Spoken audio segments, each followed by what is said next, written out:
లేదు, తౌడు మీసాను ఇంటికాడ మర్చిపోయినాను. ఆయన చెప్పేది ఏందో చెప్పవా నాకు అట్లా. మిసాను ఇంటికాడ మర్చిపోయినా. హలో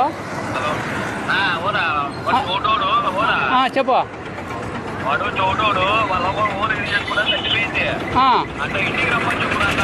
చెప్తాలే, నేను చెప్తాను, నాకు అర్థమై చెప్తాలే.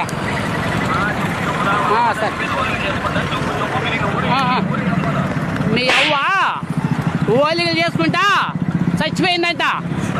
మీ అవ్వ ఓలిగలు చేసుకుంటా చచ్చిపోయిందంట. ఓలిగలు చేసుకుంటా మీ అవ్వ చచ్చిపోయిందంట. కవర్ నాది కాదు అది. నేను ఇంకేడ మొత్తుకుంటా. మీ అవ్వ చచ్చిపోయిందంట, ఇట్లా ఓలిగలు చేసుకుంటా చచ్చిపోయిందట. అవ్వ